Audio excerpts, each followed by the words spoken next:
September 17, 1851.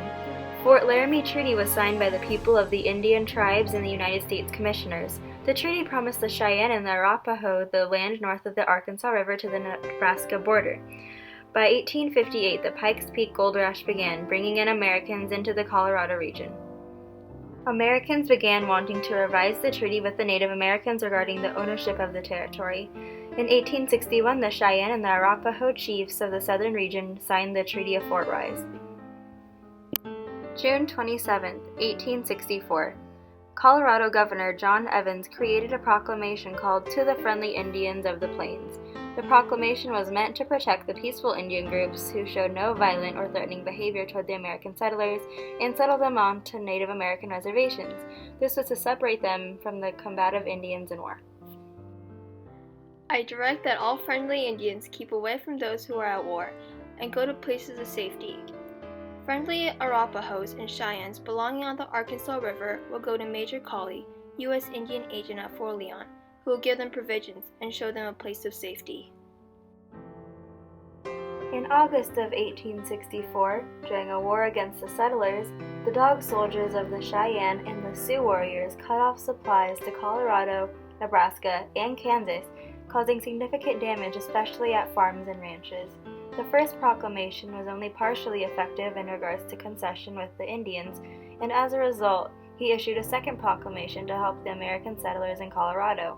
He declared martial law and gave the authority to all able-bodied citizens to fight against a hostile group of Indians to protect the families of Colorado, putting even the peaceful Indians at risk. September 1864. Evans gave permission to Colonel John M. Chivington to be the military commander to lead an army against the Indians, despite the first proclamation that was issued in June. November 28, 1864. Chivington arrived at Fort Lyon. Chivington planned an attack on Black Kettle at Sand Creek. A few officers tried to subdue Chivington's plans by informing him that Black Kettle had been under a pledge of protection that Evans had provided. However, Chivington overruled the protests of the officers. My reason for making the attack on the Indian camp was that I believed the Indians in the camp were hostile to the whites, that they were of the same tribes with those who had murdered many persons and destroyed much valuable property on the Platte and Arkansas rivers during the previous spring, summer, and fall was beyond a doubt. During the sunrise of November 29, 1864, Chivington commanded fire on the Cheyenne Indians at Sand Creek, Colorado. Black Kettle held up the American flag to show that the American troops that they have formed a peaceful relationship with the Americans and that fighting was unnecessary. When the troops reached Black Kettle, White Antelope, a Cheyenne chief, urged the troops to not fire and repeated that it was a peaceful camp. However, Antelope was soon killed. The troops continued to fight and shot families and even children.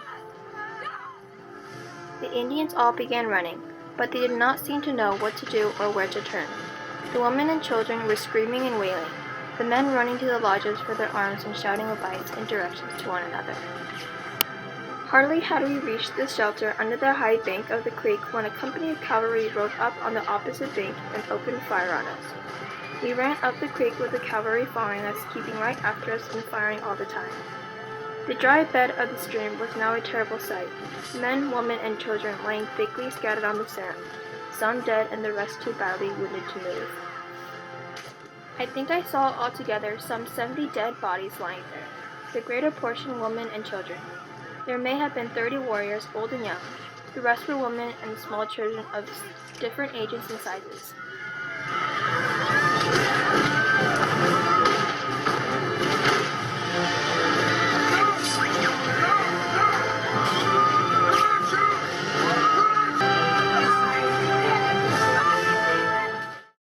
At the conclusion of the massacre, more than 200 Indians lay dead and even mutilated. Many people criticized Chivington, who continued to support his actions at Sand Creek. It remains as one of the most brutal massacres and as a symbol of the shocking actions by the United States government in their treatment of the Indians.